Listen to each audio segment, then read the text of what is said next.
માધવપુર ગેડમાં અનુસૂચિત જાતિ વિસ્તારમાં જાણી જોઈને જાહેર માર્ગ પર ગંદા ગટરનું પાણી છોડાતા ભારે રોષ. પોરબંદર જિલ્લાના માધવપુર ગેડ ગામમાં ઉપરવાસમાંથી અમુક અસામાજિક તત્વો દ્વારા જાણી જોઈને અને ઇરાદાપૂર્વક જાહેર માર્ગ પર ગંદા ગટરનું પાણી છોડવામાં આવી રહ્યું હોવાનું ગંભીર આક્ષેપ સ્થાનિક અનુસૂચિત જાતિ રહેવાસીઓએ કર્યો છે.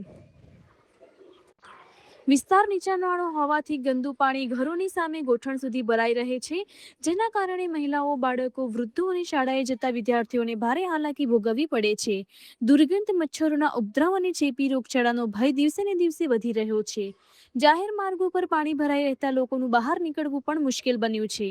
સ્થાનિકોના જણાવ્યા મુજબ આ ગંભીર સમસ્યા અંગે અનેક વખત રજૂઆતો કરવામાં આવી હોવા છતાં આજ દિન સુધી કોઈ કાયમી અને અસરકારક કાર્યવાહી કરવામાં આવી નથી, જેના કારણે સ્થાનિકોમાં ભારે રોષની લાગણી વ્યાપી છે.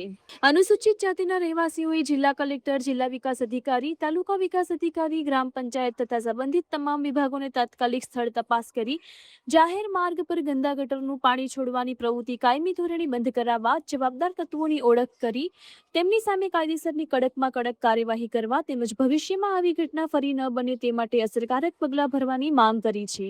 જન આરોગ્ય સાથે ચેડા કરનાર આવા કૃત્યો સામે તંત્ર તાત્કાલિક પગલાં ભરે અને જવાબદારોને કાયદાનું કડક ભાન કરાવે તેવી સમગ્ર અનુસૂચિત જાતિ સમાજની માંગ છે. રિપોર્ટર સુભાષ માવદિયા. મારું નામ કરશન ગંગા માવદિયા, માધવપુરનો રહીશ.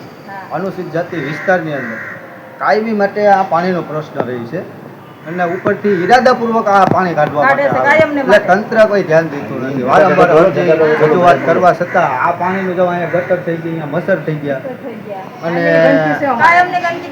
કાયમી માટેનું આ પાણી બંધ થાય, તાવ અથવા મેલેરિયાની ભય હોય અને મસરનો ત્રાસ હોય એટલે આ બાયુ બહેનોની બધાની અમારી એવી વ્યવસ્થા છે કે આ પાણીનો કાયમી નિરાકરણ આવે એવી તંત્રને અમારી અપીલ છે.